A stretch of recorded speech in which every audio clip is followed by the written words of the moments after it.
कटे भीमरथ्या वरम पुंडरीकाय दातुं मुनींद्रे समागत्य तिष्ठन्तमानन्दकन्दं परब्रह्मलिङ्गं भज पाण्डुरङ्गं पाण्डुरङ्गा करु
विधीन्द्रादिदेवै सदा स्तूयमानं समाधिस्थमूर्तिं भजे ज्ञानदेवम् ॐ नमो ज्ञानेश्वराय ॐ नमो ज्ञानेश्वराय ॐ नमो ज्ञानेश्वराय ॐ नमो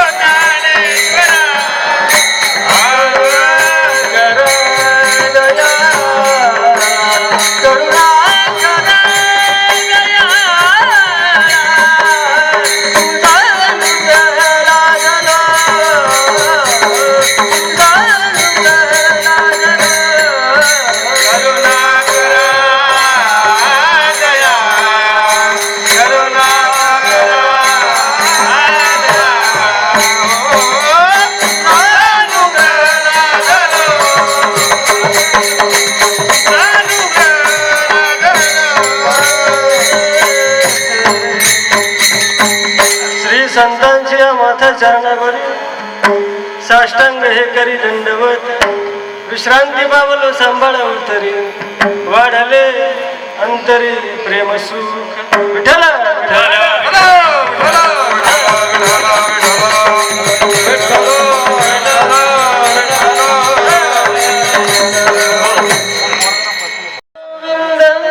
मना लागली छंद मग गोविंद ते काया भेद नाही देवादया आनंदले मन प्रेमे पाजर दिलोचन मग पमग गोविंद ते काया भेद नाही देवादया तुका मने जे विनुरेची वेगळी मग पमग निसर्ग पमग गोविंद ते काया भेद नाही देवादया विठला विठला विठला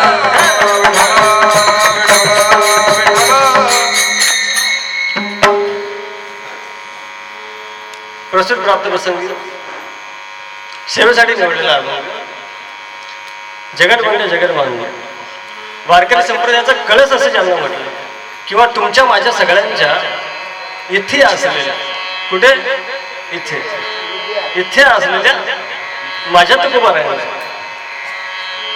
अभंगामध्ये नामचिंतन केल्यावर त्याचा काय परिणाम होतो त्याची काय फलश्रुती होते हे या अभंगात तुकाराम महाराजांनी प्रतिपादन केलेलं आहे. थोडासा परिहार द्यायचा तो म्हणजे असं की 2003 पासून, बरोबर आहे, 2003 पासून चालत आलेला हा अखंड हरिनाम सप्ताह ज्यांच्या नावाखाली चालतो. तुकाराम महाराजांचं वर्णन येतं की दातात उची एक जाणार आणि नारायण स्मरण, ज्यांच्यामुळे आपल्याला नारायणाचं स्मरण करायला घडतंय असे परमपूज्य जीवनमुक्त महाराज स्वामी, ज्यांच्या समाधीनिमित्त हा सोहळा चालू असतो. फार भाग्यवान आहे तुम्ही, कारण हे सुख प्रत्येकाला मिळत नाही. मी तर सुरुवातीला जेव्हा आज इथे आलो ना, सुरुवातीला जेव्हा असा मच्छीचा वास असा जेव्हा नाकात शिरायला लागला, आणि आता अशी गर्दी बघून असं वाटतंय की जरी येताना मला हा अनुभव आला तरी इथे येताना मात्र तुम्ही सगळे कमीच ठेवा म्हणा, आहे तो व्यवस्थित आहे. त्यांची गर्दी बघून मला फार बरं वाटलं, कारण जीवनमुक्त या शब्दाचा अर्थ आहे की जिवंतपणेच मोक्ष प्राप्त करून घेणे. तुकाराम महाराज एका ठिकाणी वर्णन करतात की काम नाही झालो पाही रिकाम. हे काम नाही याचा अर्थ काय, तर जन्माला आल्यावर प्रत्येक जीवाचं जर पहिलं कुठलं काम असेल तर ते म्हणजे मोक्ष प्राप्ती करणं, आणि ते प्राप्त केल्यावर तुकाराम महाराज म्हणतात की काम नाही, किंवा तुका म्हणे मुक्ती परिणिली नोबरी आता दिवसच्या खेळलेली वेळी.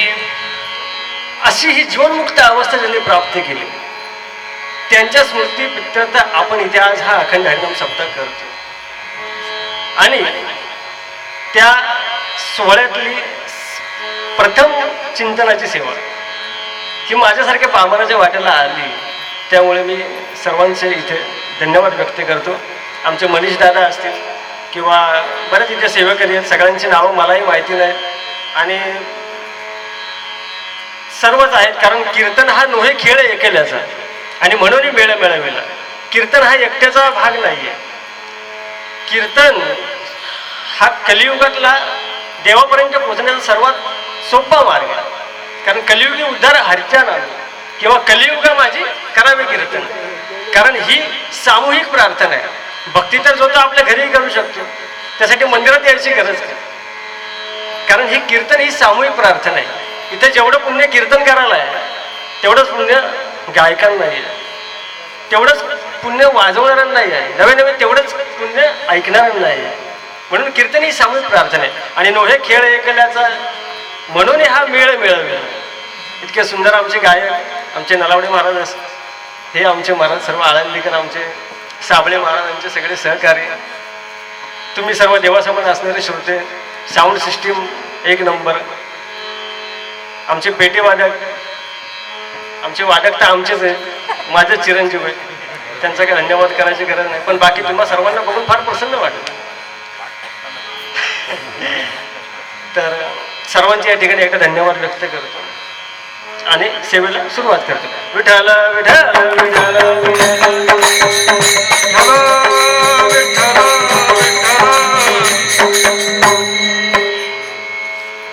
जसं मी मगाशीच सांगून गेलोय की जीवनमुक्त ही एक अवस्था आहे आणि ह्या अवस्थेला पोहोचणं फार अवघड आहे.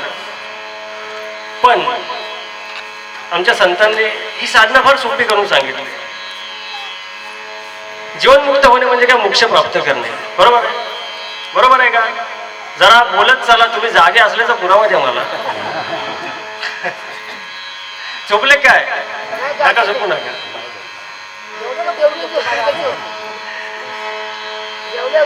जीवनमुक्त होणं याचा अर्थ मोक्ष घेणं. आणि हा मोक्ष तुकाराम महाराज म्हणतात की हा मोक्ष श्रवणामाजी असे आहेत. म्हणजे तुम्हाला तर श्रवणामध्ये मोक्ष सांगितलंय. आणि सगळ्यात पहिली गोष्ट म्हणजे मुखी नाम आणि हाती मोक्ष. ही सोपी पायवाट केली महाराज संतांनी, किंवा केला राजमार्ग चाले आहे. सर मला सांगा, समाधी जर लावायची असेल तर किती साधन आहे हो. योगामध्ये तो शेवटचा प्रकार आहे समाधी. आणि माऊलीचं वर्णन करतात की अगा योगाची या वाटा आणि जे निघाले का सुबटा तया दुःखाची वाटा भागा. कारण योग हे नुसतं ऐकणं सुद्धा किती अवघड आहे. तुम्हाला उदाहरण सांगतो मी. आता आम्ही मुंबईला राहतो, म्हणजे तर तिथे आमच्या बाजूला सगळेच मिक्स एरिया, सगळा हिंदी, मराठी, गुजराती, बंगाली वगैरे वगैरे वगैरे. आमच्या बाजूलाच एक जोडपं आहे बरं का, लक्ष देऊन ऐका. तर सकाळी सकाळी तिथे रामदेव बाबाचा योगा चालला होता टीव्हीला. आणि ती जी आमच्या बाजूची जी म्हणजे आता बहीणच म्हणायची आमची, तर ती काय करायची, तिच्या सासूला सारखी बाहेर आणायची, परत 2 मिनिटांनी आतमध्ये न्यायची, परत 2 मिनिटांनी बाहेर आणायची, 2 मिनिटांनी आत न्यायची. कुणाला आणायची? सासूला. असं बोलायचं. मला मी बघितलं 3-4 वेळा काय चाललाय प्रकार, मला काय कळलं. म्हटलं क्या हुआ बहन जी, आप ऐसा क्यों कर रहे हैं, कुछ इसके लिए कुछ किसी ने बताया क्या?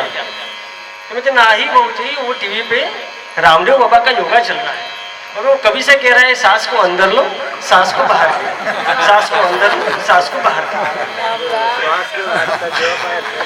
म्हणजे सांगण्याचं तात्पर्य एवढं आहे की नुसतं ऐकून किती अवघड आहे, तर करण्याचा भाग लांबच राहिला. या योगाची शेवटची साधना आहे समाधी. पण आमच्या महाराजांनी एका वाक्यात सांगून टाकलं, लुब्धली नादी लागली समाधी, लुब्धली नादी लागली समाधी, लुब्धली नादी लागली समाधी, लुब्धली नादी लागली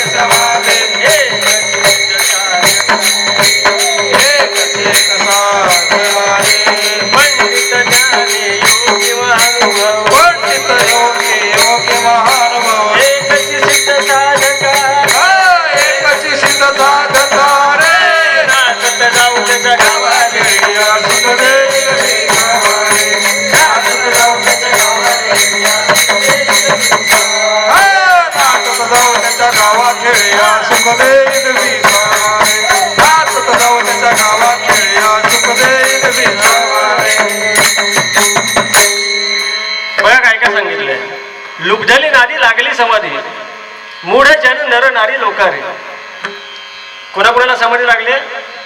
मूढ म्हणजे मूर्ख, नर नरालाही तीच समाधी, नारीलाही तीच समाधी, पंडितालाही तीच समाधी, ज्ञानालाही तीच समाधी, सिद्धाला साधकाला एकच समाधी. कुठं? नामचिंतन. म्हणून महाराज मुखी नाम हाती मोक्ष.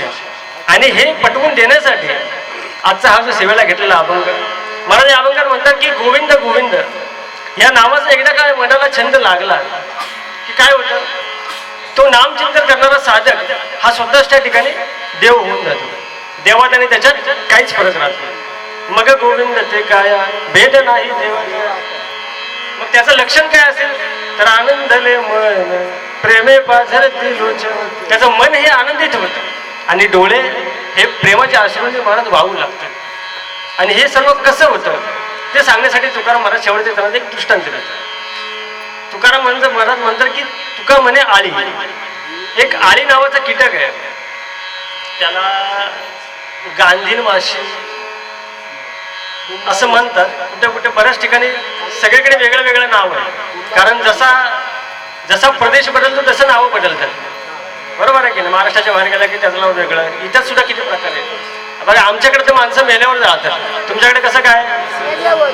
हा म्हणजे थोडंफार असणारच जवळ जवळ.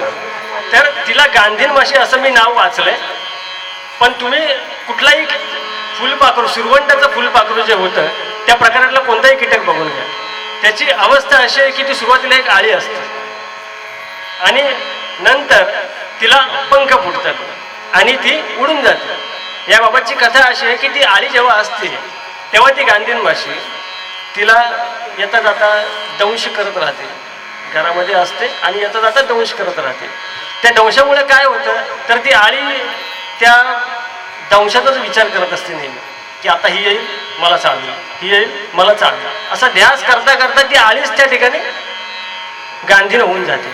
आणि जशी ती आळी त्या ठिकाणी गांधीन माशी होऊन जाते त्याप्रमाणे तो नामचिंतन करणारा जो साधक आहे तो त्या ठिकाणी प्रत्यक्ष गोविंदच होऊन जातो. विठ्ठल विठ्ठल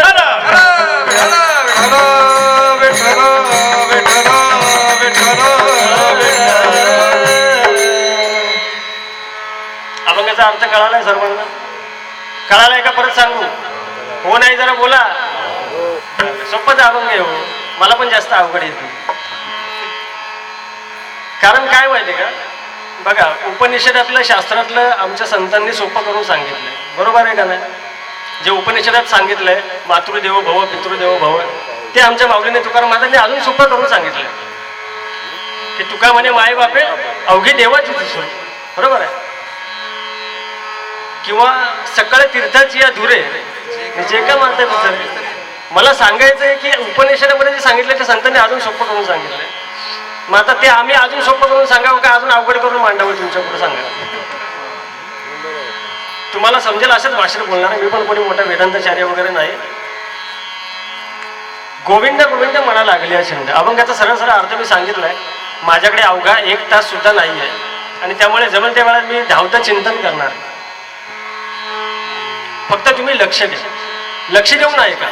कारण माऊली जसं 9व्या अध्यायात म्हणतात की तरी अवधान हे कले दिजे मग सर्व सुखासी पात्र होईल. हे प्रतिज्ञोत्तर माझे माऊली प्रतिज्ञोत्तर लिहून देत आहेत. काय की फक्त तुम्ही अवधान द्या, तुम्ही सर्व सुखाला पात्र व्हाल. पण यासाठी काय तर एक अवधान, लक्ष देणं फार महत्वाचं आहे. कारण आज आपण बघतो समाजात जी माणसं नीट ऐकत नाहीत ना त्यांना नीट बोलता येत नाही. नका लक्षात ठेवा मी काय सांगतो. जरा सर्वांगाचे कान करून ऐका. जी माणसं नीट ऐकत नाही त्यांना नीट बोलता येत नाही. जी माणसं नीट वाचत नाहीत त्यांना नीट लिहिता येत नाही. आणि जी माणसं नीट विचार करत नाही त्यांना आपलं म्हणणं नीट मांडता येत नाही. काय म्हटलं कोणी जरा मला सांगेल परत एकदा. एक लाईन सांगा फक्त. जे वाचत नाहीत त्यांना नीट लिहिता येत नाही. क्या बात आहे. जरा एकदा टाळी होऊ द्या ना बाबांसाठी. वा वा वा. उदाहरण सांगतो तुम्हाला. नीट ऐकत नाही. आता मी बऱ्याच ठिकाणी जातो कीर्तनाला. मी एकदा असे कीर्तन प्रमाण म्हटलं महाराज तिन्ही देव जैसे परब्रह्मीचे ठसे. टाळकरी म्हणतात तिन्ही देव जैसे परभणीचे ससे. ससे ठसे नाही ससे. एवढी गडबड काय होते. कारण नीट ऐकलं नाही तर नीट बोलता येत नाही मला. नीट वाचलं नाही तर नीट लिहिता येत नाही. आताच पेपर चालू आहेत मुलांचे. काही काहींचे झाले असतील. कोण दिसत तर नाही. हा यायच नाही. झाले का पेपर. नाही झाले अजून. बर चांगलं. बरं वाचलं नाही तर लिहिता येईल का बाबा. पुस्तक जर वाचलं नाही तर लिहिता येईल का पेपरमध्ये. नाही ना. बरं का बाळा कितवीला आहेस. वा वा वा. काय नाही मी काय प्रश्न विचारणार नाही. मला एवढं सांगायचं आहे की 10वीला आहेस ना तर आताचे जे पेपर आहेत 6वी. बरं तुमच्या सगळ्यांसाठीच सांगतो बरं ते एकट्यासाठी नको. की आता हल्लीचे भाषेचे पेपर आहेत. भाषा आपण ज्याला म्हणतो मराठी हिंदी इंग्लिश जी पण कुठली भाषा. या भाषेचा पेपर कुठलाही तुम्ही बघा त्यामध्ये पास होण्यापुरतं त्या पेपरमध्येच असतं. एक परिच्छेद असतो आणि त्याच्यावर उत्तरं लिहिलेली असतात. त्याच्यावर ते परिच्छेदातून शोधून आपण लिहायचे असतं. पास होण्यापुरतं त्याच्यातच असतात. पेपरमध्येच उत्तरं असतात. पण मुलं काय करतात वाचतच नाही तर पास कशी होईल. म्हणून नीट वाचलं तर नीट लिहिता येते. आणि जे नीट विचार करत नाही त्यांना आपलं म्हणणं नीट मांडता येत नाही. म्हणून तरी अवधान ऐकले तिचे. आपण नेहमी ऐकतो सर्वांगाचे कान करून ऐका. पण ते ऐकणं म्हणजे काय यासाठी आपल्याला ज्ञानेश्वरी वाचावी लागेल. महाराज म्हणतात आजी श्रवणेंद्रिय पिकले. श्रवणेंद्रिय पिकले म्हणजे काय तर घंटा वाजल्यावर आणि न वाजता सुद्धा तिचा जो आवाज आहे जी स्तब्धतेचा आवाज आहे हे दोन्ही ऐकणं याला म्हणतात श्रवण. त्यामुळे म्हणून सर्वांना विनंती माझ्याकडे वेळ थोडा आहे. लक्ष देऊन ऐका. म्हणजे काय होईल की मी जर काही चुकलो तर तुम्हाला सांगता येईल. नाहीतरी कीर्तन मगाशीच म्हटलं मी आपल्या सर्वांचं आहे. बरोबर आहे ना. बरोबर आहे का. बरोबर हो. मग जर मी एखादी ओवी म्हटलो तर त्याच्या पुढची ओवी वा. जर एखादं प्रमाण म्हटलो ना तर त्याच्या पुढचं प्रमाण. मग तुम्ही म्हणाल तुम्हाला कशाला इथं बोलवलंय महाराज. तुम्ही काही करू नका. फक्त जेव्हा पवित्र विठ्ठल नामाचं जेव्हा उच्चारण होईल तेव्हा हाताने टाळ्याने मुखाने नाम बोला विठ्ठल विठ्ठल.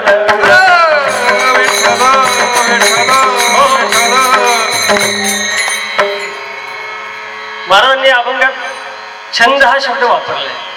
आणि हा छंद हा शब्द फार विचारपूर्वक वापरला. कारण छंद हा पृथ्वीच्या पाठीवर असणाऱ्या प्रत्येकाला छंद आहे.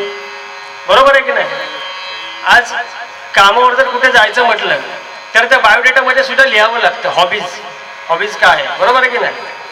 कारण छंद हा प्रत्येकाला आहे. अगदी नुकत्याच जन्मलेल्या बाळापासून ते प्रत्यक्ष देवापर्यंत प्रत्येकाला छंद आहे. आता तुम्ही म्हणाल बाळाला काय छंद आहे? अहो नुकतं जन्मलेलं बाळ तरी असलं ना ते बघा असं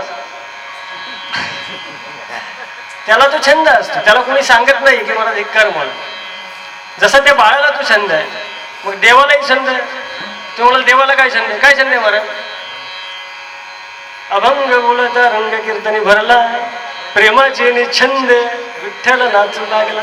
मला देवाला प्रेमाचा छंद आहे.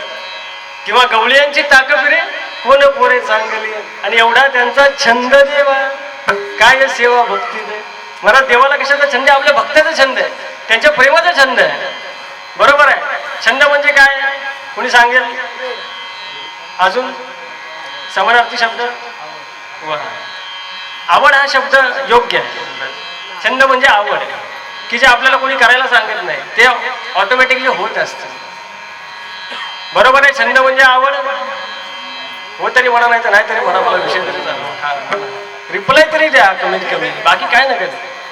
छंद म्हणजे आवड. बरोबर आहे. मग सांगा आपल्याकडे छंद काय जरा कोणाकोणाला? वा, बरेच छंद आहेत, बरेच छंद आहेत. आणि ह्या सगळ्या छंदांचं वर्गीकरण महाराजांनी 2 प्रकारच्या छंदामध्ये केलंय. एक म्हणजे सांसारिक छंद आणि दुसरे येते पारमार्थिक छंद. मग सांसारिक छंद कोणते कोणते? काही ना तमाशाचा छंद आहे. बघा तुम्ही गावात वगैरे, आता मुंबईत तर कमी झाले पण गावी बघा, जिथे तमाशा असेल ना, महाराज तालुक्याच्या गावावरून लोक येतात ऐकायला जर तमाशा असेल ना. आणि आता ते कसं तिथं पब्लिक फुल असते, एकदम फुल असते. जागा नाही भेटली ना तर एखाद्या झाडाच्या फांदीवर, नाही तर मग कोणाच्या घराच्या छपरावर, काही काही करून लोक ते बघायला इतके वेडे असतात, इतका त्यांना छंद आहे. काहींना पिक्चरचा छंद आहे. फर्स्ट डे फर्स्ट शो शुक्रवार, आमच्या इथे शुक्रवारी पिक्चर लागतो. तुमच्याकडे कधी लागतो? वा, छान. नाही मी पण बघायला जात नाही, लोक सांगतात म्हणून मला माहिती. ते लोक ॲडव्हान्स बुकिंग वगैरे करतात शुक्रवारचं, मग 2-2 महिने आधी करतात आणि फर्स्ट डे फर्स्ट शो बघायला जातात. महाराज काय सांगू, इतकं वेळ त्या पिक्चरचं. काहींना खाण्याचा छंद, एक हॉटेल सोडत नाही, सकाळपासून संध्याकाळपर्यंत नुसतेच चरत असतात, चरतच असतात. वारीला जरी गेले ना तरी ते दिंडी बरोबर चालत नाहीत, ते असे साईडने असे कॉर्नर कुठे चहा भेटतोय का, कुठे दूध भेटतोय का, कुठे समोसा पाव, कुठे वडापाव, कुठे मिसळ पाव, चालूच असतं. खाण्याचा छंद. काही आमच्या माता भगिनींना नेसण्याचा छंद, साडीचा फार छंद. वर्षाला 4-4, 5-5 साड्या भावाकडून घेतात, नवऱ्याकडून घेतात. आणि त्यांचे आता ते सगळे सण आहेत, तुम्हाला माहिती आहे, सगळे सण त्यांचेच आहे. एकच सण फक्त आपला आहे बस. सगळ्या सणांना भाऊबीजेला साडी, दिवाळीला साडी, आणि कुठं नवऱ्याचं प्रमोशन झालं साडी, बड्डे असला साडी, कारणच लागत नाही, इतक्या साड्या घेतात. बरं का माझ्या तायड्यांनो, तुम्हाला मी आमच्या इथले एक म्हणजे मुंबईचं सांगतो, इथलं नाही. आमच्या इथे एक आमचीच अशी बहीण आहे, इतक्या साड्या घेते, इतक्या साड्या घेते ना. आम्ही जर कुठे 7 दिवस असं कुठे गेलो ना, असं बाहेर रामेश्वरला कुठे आमची ट्रिप झालं सर, तर 7-8 दिवस पुरेल एवढ्या 10 साड्या बॅगेत असतात. दिवसाला 2-2 घातल्या तरी पुरतात. मी विचार करतो आज घातली का परत शेवटच्या दिवसापर्यंत घालत नाही. अहो काय इकडे साड्या असतात, असं बघून मला काय वाटतं सांगू का, अतिशयोक्ती म्हणून तुम्हाला वाटेल असं, एकदम म्हणजे विनोदाने सांगतो तुम्हाला. अशा एखादीकडे साड्या असं मला 1000-2000 साड्या अशा पडून घरामध्ये. मी ते म्हणतो मेल्यावर का नाही तिला लाकडाची गरज नाही, त्या साड्यातच गुंडाळून द्यायचं. अतिशयोक्ती म्हणून सांगतो, विनोद म्हणून, खरं नाही बरं का. म्हणजे इतका काहींना साड्याचा छंद. माऊली एका छंदाचं वर्णन करतात, का कवन वेकू भ्रमलेपणे मी तो न वेगा ऐसा नाथीला छंदवंत करणे घेऊन ठाके. ते पण मोठं उदाहरण आहे. माझ्याकडे वेळ कमी आहे. सांसारिक छंदाबद्दल बोलतोय. याहीपेक्षा अजून एक आता तरुणाईमध्ये मला एक दुर्दैवाचा छंद बघायला मिळतो, तो म्हणजे लावण्याचा छंद. लावण्य म्हणजे काय? मराठी शब्द आहे, इंग्लिश नाही. लावण्य, लावण्य म्हणजे सौंदर्य. हल्लीच्या तरुणांना आहे का नाही, म्हणजे आमच्या इथल्यावर काय, नाही तर तुम्ही म्हणाल इकडचं तिकडचं सांगतो सगळं. कारण आमच्या इथे बऱ्याच जागा आहे, बँडस्टँड आहे, आपलं चौपाटी आहे, वगैरे वगैरे ठिकाणी बरेच प्रेमवीर बघायला मिळतात. पण आहे ना आत्ताचं जे प्रेम आहे हे म्हणजे असं राहणाऱ्यासारखं नाही लग्नाचं प्रेम. सगळं बघतं वाढतं, पटायला लागलं आपल्याला. लग्नाचं प्रेम नाही हो. हा सगळा वासनेचा भाग आहे. आज एक तर उद्या एक. आणि माऊली वर्णन करतात ह्या लावण्याच्या छंदापायी इतकी वेडी होतात माणसं की चित्त आराधी स्त्रियेचे आणि तियेचे छंदे नाचे माकड गारुडियाचे होय जैसे. त्या गारुड्याच्या माकडाची उपमा देतात माऊली की जसं ते गारुडी त्या माकडाला नाचवत असतं. मदारी मदारी म्हणतात आहे नाही काही ठिकाणी. तो मदारी जसा त्या माकडाला म्हणतो ना उडी मार खाली बस, तशी त्याची हालत करून टाकतात उद्या पोरी. लग्नाच्या आधीच पार त्याला अरे तुरे करून एकदम असा गुंडाळून खिशात टाकून फिरतात. आत्ता ये म्हटलं 10 मिनिटात लगेच तो गाडी काढून तयारच असतो. पण हा जो लावण्याचा छंद आहे, तुकाराम महाराज यांना मूर्ख असं म्हणतो. बरोबर आहे ना महाराज? मूढ जना छंद लावण्याचा, मूढ जना छंद लावण्याचा, मूढ जना छंद लावण्याचा, मूढ जना छंद. पारखी तो जाणे अंतरीचा भेद, पारखी तो जाणे अंतरीचा भेद, पारखी तो जाणे अंतरीचा भेद, पारखी तो जाणे अंतरीचा भेद. मूढ जन छंद लावण्याचा, मूढ जन छंद लावण्याचा, मूढ जन छंद लावण्याचा, मूढ जन छंद. मला म्हणतात पारखी तो जाणे अंतरीचा भेद, मूढ जन छंद लावण्याचा. पारखी जो आहे ना, खरोखर पारखी तो असा बाहेरच्या रंगरूपावर बघून कधीच लग्न करत नाही. माणसं गुण बघतात. पारखी जे आहे रत्न पारखी ते, कारण सगळं चकाकतं ते सोनं नसतं मला. त्याच्या अंतरात काय आहे? अहो फार दिसायला सुंदर आहे, मुलगी फार दिसायला सुंदर आहे, आणि 4 दिवस सुद्धा जर नांदत नसेल तर काय फायदा आहे का? किंवा नाथ महाराजांचं एक नाक नाही तेने वाया गेले. म्हणून हा सुद्धा छंद चांगला नाही म्हणत. हा एक संसारिक छंद आहे. मग पारमार्थिक छंद, पारमार्थिक छंद कोणते महाराज? हेच गायन वादन. किंवा तुकाराम महाराज एका अभंगात वर्णन करतात, करो तर तपादी साधने कोणी साधो गोरंजने, आम्ही नवजो तया वाटा नाचू पंढरी चोटा. यामध्ये त्यांनी एक यादीच दिली आहे छंदांची की पावत आत्मस्थिती कोणी म्हणतो उत्तम मुक्ती, आम्ही नवजो तया वाटा नाचू पंढरी चोटा. तो त्यानंतर गोरंजन, आत्मस्थिती, मुक्ती, ह्या सर्वांना तुकाराम महाराजांनी छंद म्हटलं, पारमार्थिक छंद. आणि शेवट या अभंगात तुकाराम महाराज म्हणतात की तुका म्हणे छंद आणि आम्हा हरीच्या दासा निंद. म्हणजे याही छंदाचा तुकाराम महाराजांनी निषेध केलाय. का हो असं? कारण हे सगळे जे काही छंद आहेत, हे सगळे जे काही छंद आहेत, हे कसे मला सांगतात, हे छंद नाशिवंत आहेत. अनेक ते छंद नाशिवंत, अनेक ते छंद नाशिवंत, अनेक ते छंद नाशिवंत, अनेक ते छंद नाशिवंत. गोड एक आहे अवित गोविंद, गोड एक आहे अवित गोविंद, गोड एक आहे अवित गोविंद, गोड एक आहे अवित गोविंद. अनेक ते छंद नाशिवंत, अनेक ते छंद नाशिवंत, अनेक ते छंद नाशिवंत, अनेक ते छंद नाशिवंत.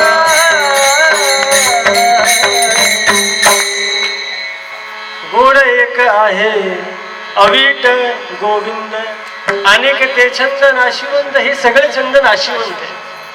मग गोड जर कुठला असेल तर तो एकच आहे, तो म्हणजे गोड एक आहे अविट गोविंद. मला म्हणजे अभंगाकडे यायचं.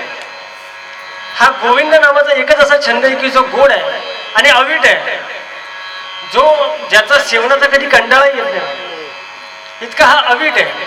पण जोपर्यंत आपण या संसारिक छंदाकडे पाठ फिरवत नाही ना, तोपर्यंत आपण त्या परमानंदाची प्राप्ती करू शकत नाही. महाराजांचं प्रमाण आहे की तुका म्हणे सांडी संसाराचा छंद आणि मग परमानंद पावशी. कारण तुम्हाला एक उदाहरण सांगतो, जरा लक्ष द्या, माझं लक्ष आहे सगळ्यांकडे. मासा असतो ना, मासा, कबीरजींनी सुंदर लिहिलं त्या माशाविषयी की पाणी मुंबई न प्यासी आणि मोहे सुन सुन आवडत हासी. त्या पाण्यामध्ये कबीरजी म्हणतात की तो मासा तहानलेला आहे आणि हे बघून मला हसावं का हो? खरं सांगा, पाण्यामध्ये मासा तहानलेला असू शकतो का हो? नाही. बरं मग सांगतोच तुम्हाला, मासा तहानलेलाच असतो. जरी तो पाण्यात असतो तरी त्याच्या शरीराची अशी सिस्टीम आहे की तो वरून जसा खाली जात नाही, म्हणजे उलटा पाणी कसं आहे वरच्या बाजूला आहे, तो जसा वरून खाली जातो ना तेव्हा त्याच्या शरीराला असलेल्या त्या झडपा असतात त्या उघडतात, तिथून पाणी आतमध्ये शिरतं आणि त्याची तहान भागते. दृष्टांत संपला. सांगायचंय मला की जोपर्यंत आपण तसा या संसारापासून आपलं मन त्या परमार्थाकडे लावत नाही तोपर्यंत त्या परमानंदाची प्राप्ती होणार नाही. खूप प्रमाणात यावं. मग हे सगळे छंद जर नाशिवंत आहे आणि जर गुण एक आहे अविट गोविंद, म्हणून तुकाराम महाराज एका ठिकाणी असंही म्हणतात, माझ्या मनाला लागू छंद छंद,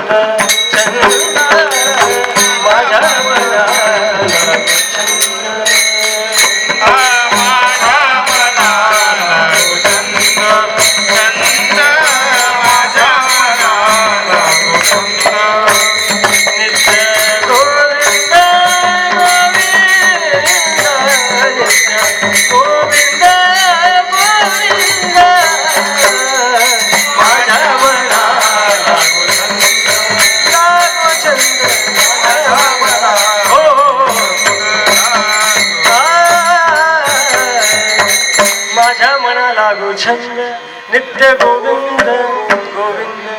सगळ्यांच्या परिचयाचं मला म्हणत की माझ्या मनाला लागू छंद आणि नित्य गोविंद गोविंद.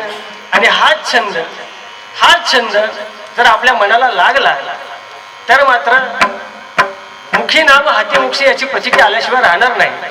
पण त्यासाठी काय करावं तर ते अभंगाच्या मनात प्रथम चरण असतं.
पण एवढी सुंदर साथ मी कुठेच बघितली नाही. तुम्ही फार सुंदर गाता, यामध्ये तीळ मात्र प्रश्न नाही. खरंच ॲक्च्युली माझी अशी इच्छा आहे की एखादा दिवस इथे जागराला राहावं आणि तुमच्याबरोबर खरंच एक जागर करावं म्हणून. हा फार सुंदर गायन, फार सुंदर खरंच. कारण साथ फार महत्वाची आहे. नाही तर काय काय गावच्या ठिकाणी अशी साथ बघायला मिळते, अशी साथ की त्यापेक्षा मलेरियाची साथ परवडली. पण ही अशी साथ खरंच सुंदर साथ. कारण गायन हवंच महाराज कीर्तनात. आणि फार सुंदर असं प्रमाण म्हटलं. आमचे विठ्ठल महाराज नलावड्या मुंबईवरून आले. तुमच्या माहितीसाठी सांगतो बरं का, विषय निघाला म्हणून सांगतो. माझ्याकडे खरंच वेळ नाही, पण मी काही मोठा कीर्तनकार वगैरे नाही, पण माझ्यावर प्रेम बऱ्याच लोकांचं. आमचे विठ्ठल महाराज नलावडे हे सुद्धा कीर्तनकार आहे, स्वतःची दिंडी आहे, आणि तरी माझ्या प्रेमाखातर मुंबईवरून इथे आले. आमचे शूटिंग करतायत आमचे देवेंद्र दादा शिर्के. आज यूट्यूबला तुम्ही फक्त असं टाईप करा देवेंद्र शिर्के, आणि बघा तुम्हाला खाली लागेल तेवढे व्हिडिओ भेटतील. नेहमी ते असे कीर्तनांचं शूटिंग करून सगळ्या म्हणजे आता सोशल मीडिया हा असा एक सुंदर म्हणजे उपक्रम आहे की त्यामुळे आज बाहेर काय चाललंय ते सुद्धा आज घरात बसून बघायला मिळतं. आणि आमचे देवेंद्र दादा फार समर्थपणे हे वारकरी संतांचं कार्य आज पोचवत आहेत यूट्यूबच्या माध्यमाद्वारे. आणि माझ्या आग्रहाखातर आज ते जोगेश्वरीवरून इथे आले. वा छान, त्याबद्दल खरंच त्यांचे आभार. आमचे गायकही फार सुंदर, पण काय करावं वेळच कमी होणार, रात्र थोडी सोंग फार असं झालंय सगळं. त्यामुळे गोविंद गोविंद मना लागली छंद. मला म्हणतात की गोविंद गोविंद या नावाचा मनाला छंद लागला. बरं मनालाच का म्हटलंय तू? याचं कारण असं आहे की मन हेच माणसाच्या गतीला आणि अधोगतीला कारणीभूत आहे. मी नाही सांगत, माऊली सांगतात. मन एव मनुष्याना कारणं बंध मोक्ष बंधाय विषय सत्यम मुक्त निर्विषय स्मृतम. मन हेच कारणीभूत आहे. महाराज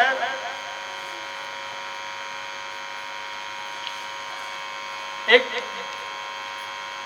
बुद्धांची एक गोष्ट अशी मी ऐकली लहानपणी की त्यांच्याकडे एक व्यक्ती गेला आणि म्हणाला की बाबा मला व्यसन सोडायचं आहे, पण ते व्यसनच मला सोडणं झालं.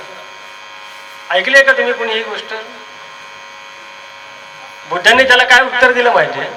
असं एक झाड होतं बाजूला, ते गेले आणि त्या झाडाला मिठी मारली आणि त्याला म्हणतात की मला सोडव.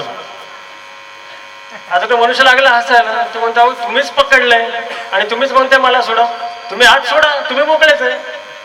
बुद्ध सांगतात एक्झॅक्टली मलाही तेच म्हणायचंय. त्याने तुला पकडलं नाही, तू त्याला पकडलीस. मुक्त होता परी बळे झाला बंद, मुक्त होता परी बळे झाला बंद, मुक्त होता परी बळे झाला बंद, होता परी बळे झाला बंद. ठेवल्या छंद माझे माझे,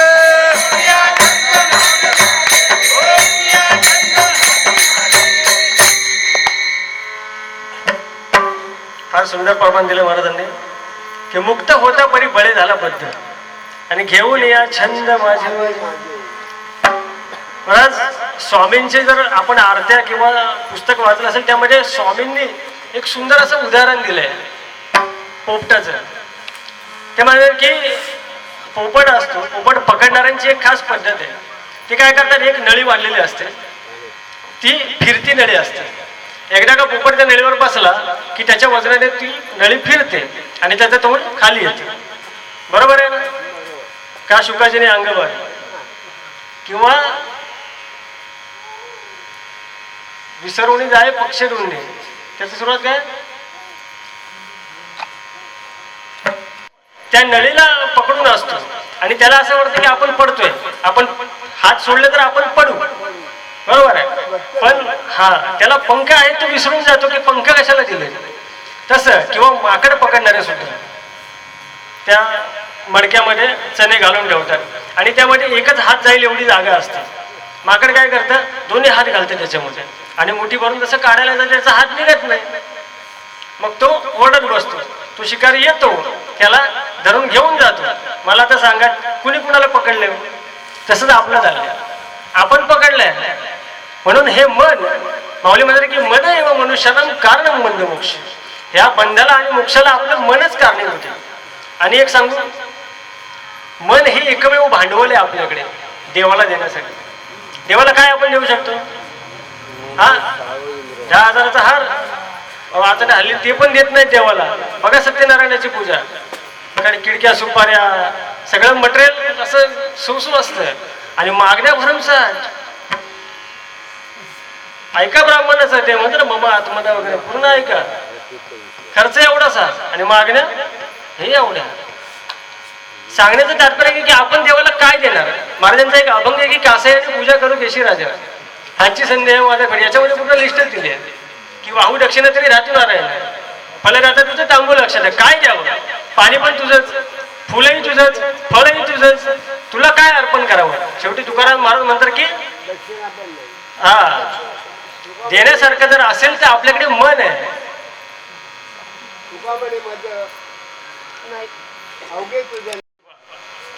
आणि एक अभंग आहे मन हा मोगरा अर्पुणी ईश्वर आणि पुनरपी संसारा, म्हणजे देण्यासारखं जर काय असेल तर आपलं मनच आहे.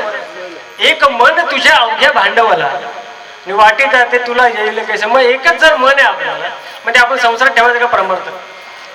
आमच्या संतांनी असा संसार केला.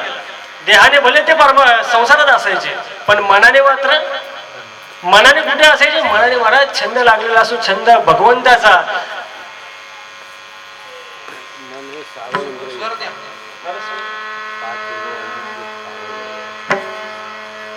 देहाने जरी ते संसारात असले तरी मन मात्र त्यांचं परमार्थात असेल. जसं एखादी आई आहे, तिचं लहान लेकरू असतं आणि ते घरामध्ये खेळत असतं, ती तिचा स्वयंपाक वगैरे तिची सगळी कामं चालू असतात, पण हे करताना तिचं सगळं लक्ष मात्र त्या मुलाकडे असतं. तसं आपण जरी संसारात असू संत, तरी त्यांचं लक्ष मात्र परमार्थात असायचं. जसं जीवी जळा ते पद्मपत्र, जसं त्या कमळाचं पान हे पाण्यावर असतं पण पाण्याला त्याचा काही स्पर्श होऊन देत नाही, तसे हे महात्मा आपल्या स्वामी महाराजांनुसार संसारात असून विरक्त असतात. या आश्रमाचं नाव इतकं छान आहे, मला आल्या आल्या इतकं आवडलं. विरक्त इतका सुंदर शब्द की देहाने जरी संसारात असले तरी मात्र विरक्ती आलेली असते मनाला. विठ्ठल हे चित्त प्रपंचापासून आणि वमनते मनी बसले ते अशी अवस्था. तुकाराम महाराजांना इतका छंद लागला होता, महाराज इतका छंद लागला होता. सर्वांना माहिती आहे की तुकाराम महाराजांना भेटायला एकदा एक ब्राह्मण आला आणि सकाळ सकाळची वेळ महाराज गेले होते शौचाला.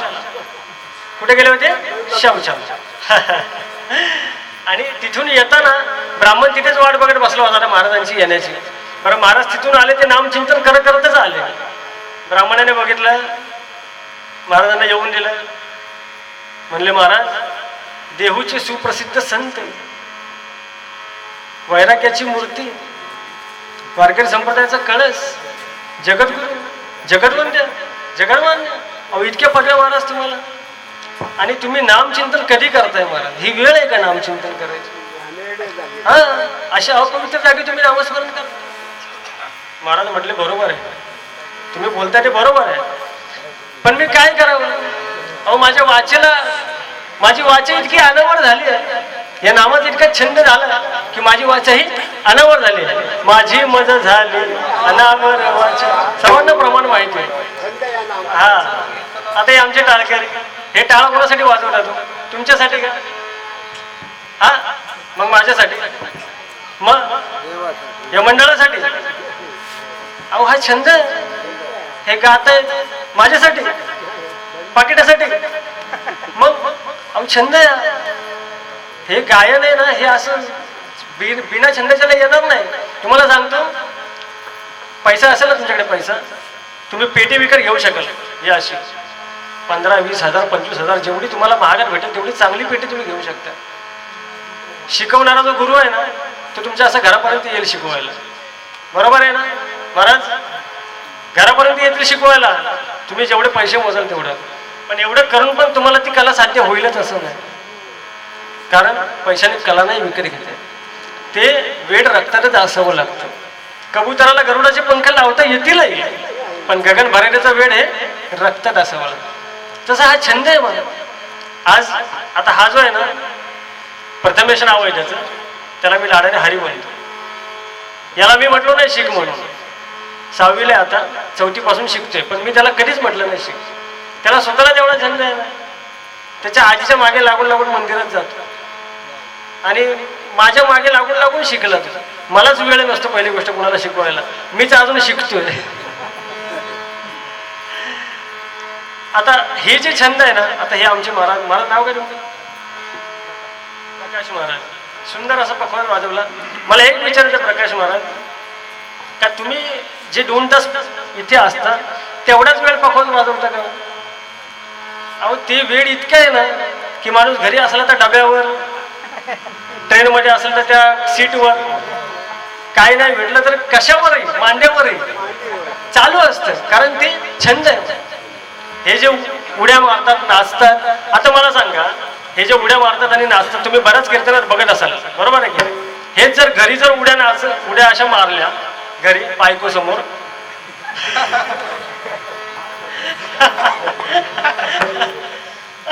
काय म्हणालो,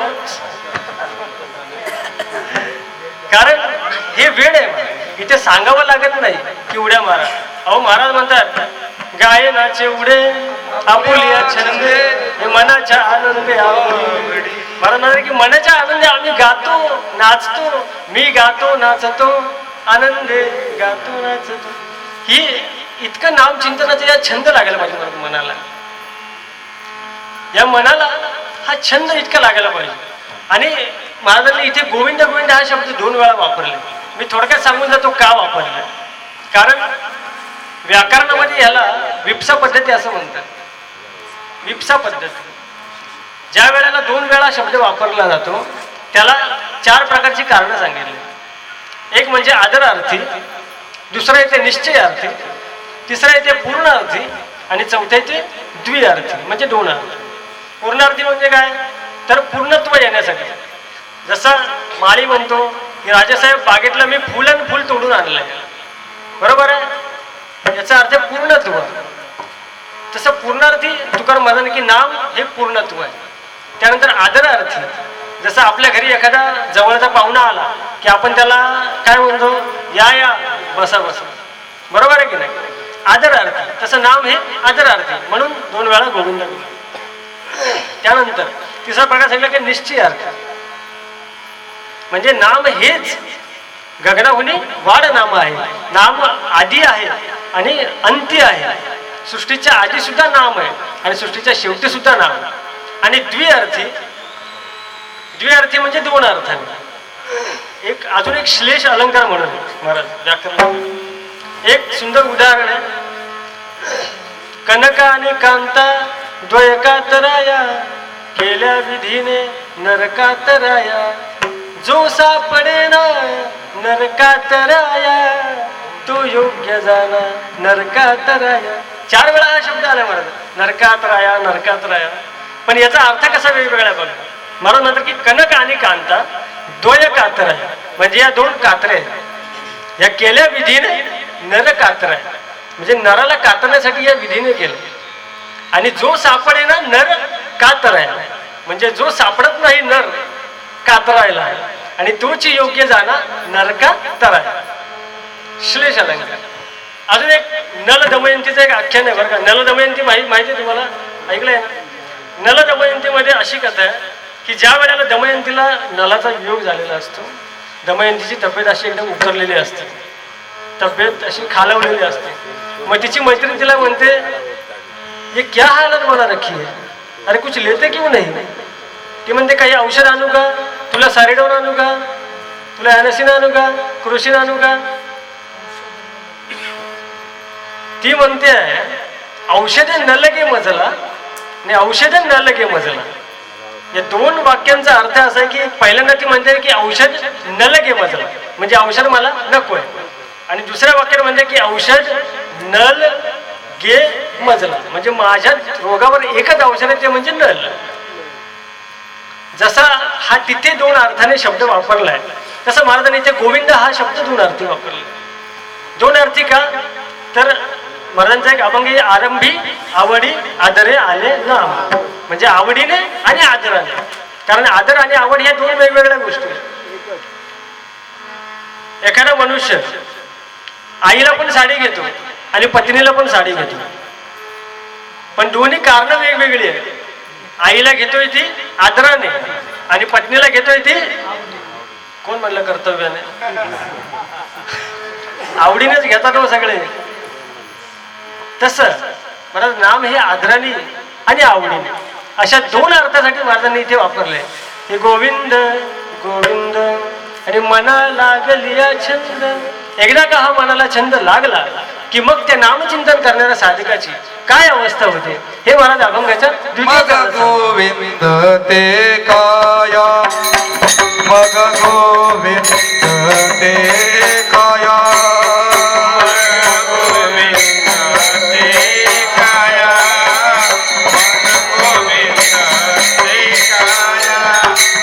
मग गोविंद ते काया, काया मद गोविंद ते काया मद गोविंद ते काया वेद नाही देवातय वेद नाही देवातय मग गोविंद ते का मग गोविंद ते काया वेद नाही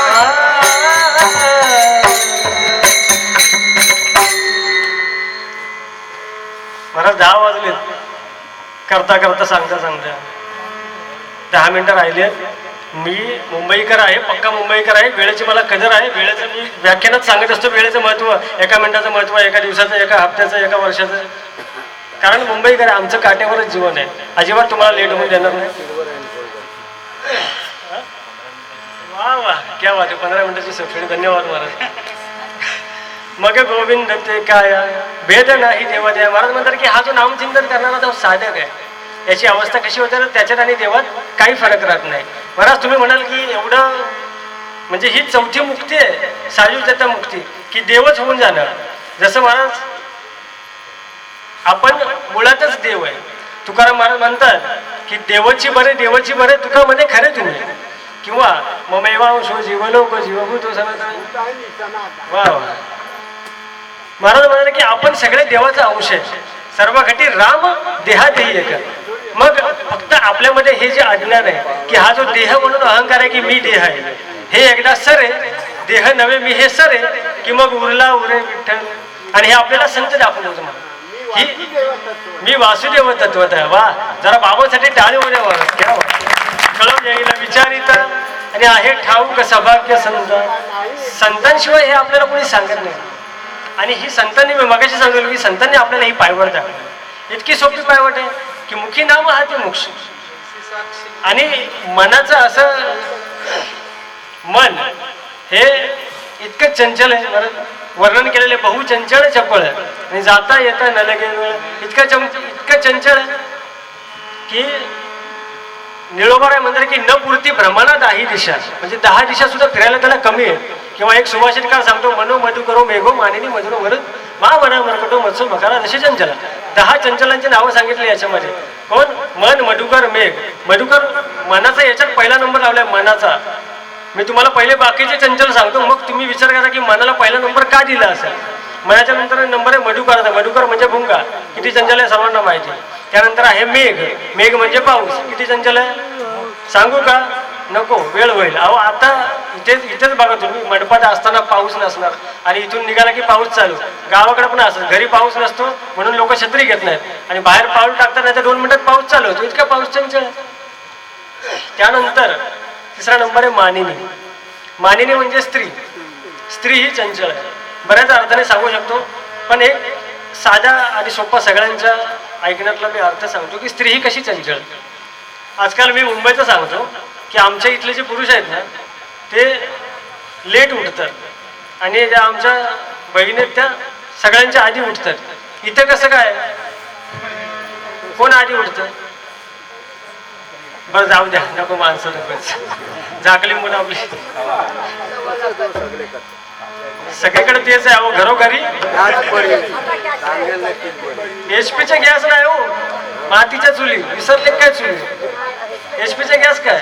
मन हे 6वं इंद्रिय आहे. मन षष्ठ इंद्रिय. 6वं इंद्रिय मन आहे.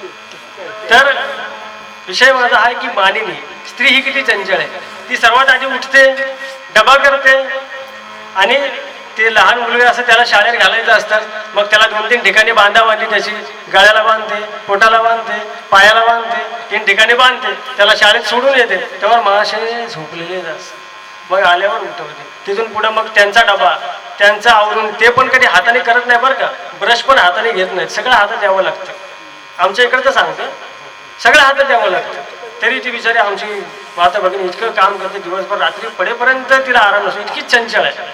त्यानंतर नंबर आलाय तो मानिनी मधुरो मरून. मदन. मदन म्हणजे ज्याने शंकराची समाधी मोडली होती तो मदन. सगळीकडे पौराणिक सिरियल चालू आहे, सगळीकडे म्हणजे झीला, स्टारला आणि कुठला सगळे पौराणिक कलर्स. बघून घ्या, ज्या मदनाने शंकराची समाधी मोडली होती तो चंचल मदन. आणि त्यानंतर आहे मरुत. मरुत म्हणजे वारा. वारा किती चंचल आहे तुम्हाला सांगायची गरज नाही. त्यानंतर आहे मा म्हणजे पृथ्वी. पृथ्वी सुद्धा चंचल आहे. मध. मधाच्या नंतर आहे मरकट. मरकट किती चंचल आहे माहिती आहे ना? मरकट म्हणजे माकड. हा, मरकट कधी एका जागेवर बसत नाही. कीर्तनात तर अजिबात बसत नाही. मंडपाच्या आतच येत नाही, तो बाहेरच. कोण? माकड. माकडाच सांगतो. माकड इतकं चंचल आहे का इथं कधीच येत नाही. त्यानंतर आहे मत्स्य. मासा सुद्धा किती चंचल आहे सर्वांना माहिती. पण या सर्वांपेक्षा पहिला नंबर मला मनाला दिलाय, कारण हे मन इतकं चंचल आहे. अर्जुनाला विचारून आलेला भगवंताला महाराज की हे मन चंचल आहे, देवा काय करावं? हे मन इतकं चंचल आहे. भगवंत सांगतायत की तरी वैराग्याचे आधारे जरी लावले अभ्यासाचे मोहरे तरी घेतुले की अवसरे स्थिरावेल. हे मन कुठे स्थिरावेल भगवंत सांगतायत. किंवा अजून एक सोपं सांगतात, तू मन हे मीच करे, तू मन हे मलाच देऊन टाक. आणि मन ही अशी गोष्ट आहे की हे भगवंताच्या चरणाशिवाय कुठे स्थिर होत नाही.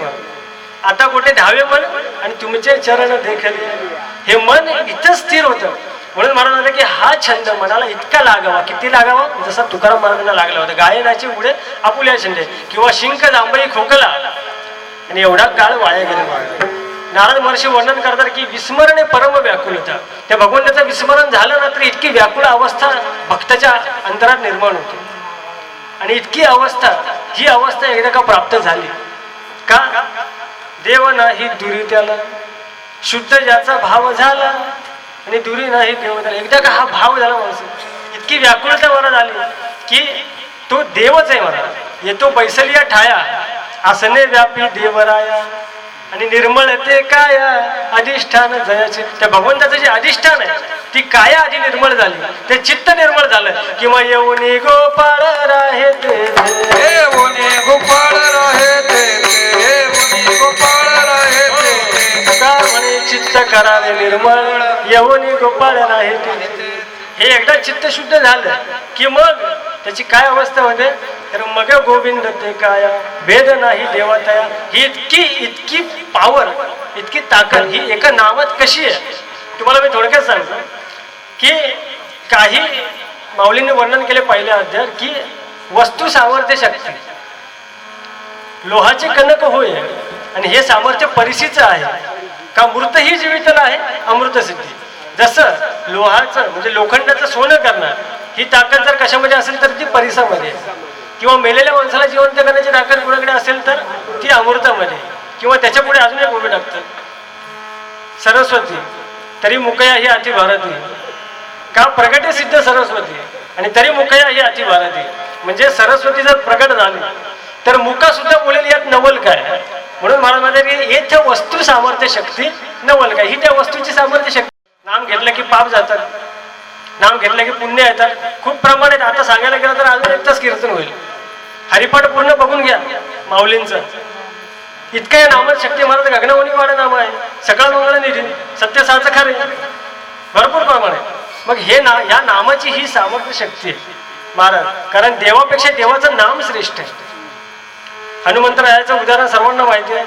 भगवंताचे दगड कुणामुळे धरले राम नामामुळे. उदकी तारिले पाषाण हे महिमान नामाचे.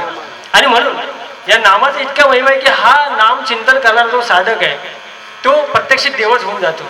बरंच सांगण्यासारखे महाराज की हे मन एकदा ज्याचा ध्यास घेतं तेच होतं. कुणी जर ठरवलं की मला पंतप्रधान व्हायचंय तर तो मोठेपणे पंतप्रधान होतोच. मोरारजी देसाईंचं उदाहरण आहे किंवा बरीच उदाहरणं आहेत म्हणून. कारण ध्यानी ध्याता पंढरी राया आणि मनासहित पालटे काय. त्या भगवंताचं जर स्मरण केलं तर मन तर पालटतं पण देह सुद्धा पालटून जातो. मग गोविंद ते काय भेद नाही देवाच्या. त्याच्यामध्ये आणि देवामध्ये काही फरक राहत नाही. जसं मी मगाशीच सांगितलं की एकदा आपल्यातलं हे अज्ञान नाहीसं झालं, देह नव्हे मी हे सर की उरला उरे विठ्ठल, की मग जो राहतोय तो भगवंतच आहे. आणि अशा प्रकारची ही चौथी मुक्ती आहे. ही त्या नामस्मरणामुळे त्या साधकाला प्राप्त होते. बरं याची लक्षणं काय असतील ते मला म्हणतात आनंदले मन प्रेमे पाझरती लोचन. त्याचं मन हे फार आनंदित असतं. त्या ठिकाणी आणि त्या भगवंताच्या ज्या दर्शनामुळे आपण जसं म्हणतो ना की देव पाहिला, देव पाहणं म्हणजे काय हो? देव असं जन्मचक्षुने दिसणार आहे का महाराज? माऊलींनी त्याचं दर्शन कुठं घेतलं? पाहता पाहणे दुरी सारून या, म्हणजे द्वैत सारून अद्वैतात जाऊन त्याचं दर्शन घेतलं. आपण आणि देव हे जोपर्यंत द्वैत आहे तोपर्यंत त्याचं दर्शन होणारच नाही. त्याचं दर्शन घेण्यासाठी अद्वैत अवस्थेत जावं लागतं मला. अद्वैत अवस्था आमच्या संतांनी सांगितले. आज सायन्स कितीतरी पुढे गेले. सायन्सला झाडावरचं जे फळ आहे ते खाली जिथं पडतं तिथं आपलं सायन्स बसलं शोध लावायला की याला गुरुत्वाकर्षण असं म्हणतात. पण हे झाड, हे फळ, हे खालून कसं वर गेलं हे विज्ञानाला अजून शोध लावता आलं नव्हतं. कारण हे अध्यात्म सांगते की त्या बीजाने ज्या वेळेला त्या मातीशी द्वैत केलं, स्वतःला एकरूप केलं त्या मातीशी, स्वतःचं बीजत्व नाहीसं केलं, एका बीजा केला नाश आणि मग भोगिले केलीस, हे अध्यात्म सांगते. हे अद्वैत अवस्थेत पांडुरंगाचं दर्शन होतं. जसं तुकाराम महाराज म्हणते की देव पहावयासी असे गेलो आणि तेथे देवाची ओवणी ठेवली. मग ही अवस्था ज्याला प्राप्त होते त्याच्या अंतःकरणामध्ये अष्टसात्विक भाव जागृत होतो. त्याच्या नेत्रातून अश्रू पाजवू लागतात. त्याचं कंठ सद्गरीत होत. कंठी प्रेम दाटे, नयनी निरलोटे, हृदयी प्रगटे राम. त्याच्या अंतरामध्ये रामरूप प्रगटते आणि त्याची अवस्था कशी होते तर कंठी प्रेम दाटे आणि नयनी निरलोटे, आनंदाश्रू वाहत असं त्याच्या डोळ्यातून. महाराज अश्रूंचे दोन प्रकार आहेत बरं का, दुःखाश्रू आणि आनंदाश्रू. बरोबर आहे. दुःखाचे जे अश्रू आहेत ते डोळ्यांच्या आतल्या बाजूने वाहत असतात आणि आनंदाचे जे अश्रू आहेत ते डोळ्यांच्या बाहेरच्या बाजूने वाहत असतात. करा निरीक्षण. या भगवंताला भेटल्याचा जो आनंद आहे त्या प्रेमाच्या भरात त्या साधकाचे डोळे असे प्रेमाने वाहत चाललेले असतात. आणि ही त्याची लक्षणे महाराजांनी अभंगाच्या 3ऱ्या चरणात सांगितली आहे की आनंदले मन आणि प्रेमे पाझर त्रिलोचन. आणि हे सगळं कसं होतं हे सांगण्यासाठी तुकाराम महाराजांनी एक छोटासा दृष्टांत दिलेला इथे, जो मी मगाशीच सांगून गेलो की तुका म्हणे आळी आणि जेवी नुरेची वेगळी.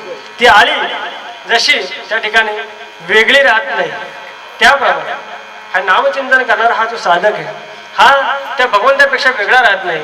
हेच महाराजांना अभंगात या आजच्या सांगायचं. विठोबा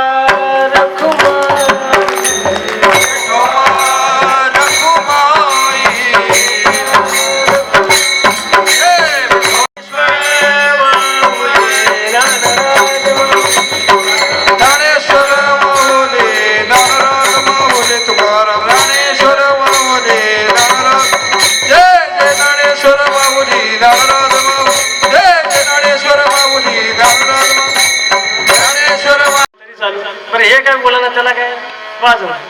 पण श्रोते एवढे हुशार का असंच एक बारकं पोरगं बसलं होतं तिथं आणि त्या मावशीने घराला हळूच चिमटा दिला त्या पोराला. जसं ते गागायला लागलं ते म्हणते हे बाबा अरे गप की, तिकडं तो वरडतोय इकडं तू वरडतोय. म्हणून असं कोणी करू नका. आज आपल्या सप्ताहाचा पहिला दिवस आहे. आज माझ्याकडे म्हणजे पहिला जो कीर्तनकार आहे त्याकडे फक्त एक पत्रावळी वाटण्याचं काम आहे असं समजा. कारण अजून इथून पुढे बरेच मोठे मोठे कीर्तनकार आहेत आणि तुम्हाला सुंदर सुंदर असं चिंतन अजूनही ऐकायला भेटणार आहे. 7 दिवस पहिला दिवस असतो त्याच्यामुळं टायमाच्याही पुढे जाणं योग्य नाही. फक्त एकच सांगणं, पवित्र अशी तुळशीची माळ धारण करा. वारकरी संप्रदायासारखा संप्रदाय या जगाच्या पाठीवर कुठेही नाही. बघा तुम्ही आज तुम्ही दुसऱ्या अन्य कुठल्याही क्षेत्रात जा, तुम्हाला जी उपाधी लागते ना ती आजी असते. आजी आजी माझी कळते ना. आज पंतप्रधान जरी झाला 5 वर्षांनी पुन्हा इलेक्शन झालं की तो माजी पंतप्रधान झाला. पण इथे तसं नाही आहे. मी आज इथं आलोय, आज पण तुम्ही मला कीर्तन करायचं म्हणणार आहे आणि अजून जरी 10 वर्षांनी 50 वर्षांनी जरी आलो तरी तुम्ही असं म्हणणार का आले माझे कीर्तनकार आले. अरे भक्तपराय ज्ञानेश्वर महाराज सांगले माझे कीर्तनकार आले असं म्हणणार का? कारण हा वारकरी संप्रदायाचा महाराज इथं आमचे महाराज म्हणाले की तुका म्हणे वृद्ध होती तरणारी. बाबांचं उदाहरण आहे आपल्या पुढे की संसारामध्ये जसं जसं वय वाढतं तशी तशी किंमत कमी होत जाते. बरोबर आहे का? आणि परमार्थामध्ये जसं जसं वय वाढतं तशी तशी किंमत वाढत जाते. आणि म्हणून वारकरी संप्रदायाचा सर्वांनी पवित्र अशी तुळशीची माळ घालत आणि रोज आपल्याला असं इथे नामचिंतनाचा आपल्याला लाभ घडणार आहे. त्यामुळे सर्वांनी रोज लवकर वेळेवर असं इथे हजर राहा. 7 दिवस कार्यक्रमाची शोभा वाढवा. त्यानंतर मगाशी जसं मी सांगू गेलो की कीर्तन हा नव्हे खेळ एकल्याचा. त्यामुळे सर्वांचंच इथे सहकार्य अपेक्षित आहे. नुसते पैसे देऊन काही होत नाही बरं. इथं आज सेवासुद्धा करणारे आज लागतात. हे करणं हे सुद्धा सेवा आहे. मी मगाशी आलो तेव्हा मला इतकं बरं वाटलं. आमच्या नंदाताई होत्या, त्या मला म्हणाल्या की मी फक्त सेवेकरी आहे. अहो हाच भाव शेवपर्यंत राहावा म्हणायचं. मला तर म्हणतात की येथे सेवा हा दार म्हणतात. हे तर दार आहे, हे तर दार आहे परमार्थाचं. आणि असाच भाव शेवटपर्यंत राहू द्या. माझे झालेलं कीर्तन स्वामी महाराजांच्या चरणी अर्पण करतो, तुम्हा सर्व श्रोता मंडळांच्या चरणी. त्याचप्रमाणे सगळ्यांनी अशी सुंदर साथ केली तर सर्वांना धन्यवाद देतो. तरी न्यूनते पुरते अधिकते सरते करून ह्या वेळेमध्ये विनविले मिया पायाच्या प्रसादे काय बोलले विनवले क्षमा करणे संती मोहे अंगभूत युक्ती तुकाराम तुकाराम.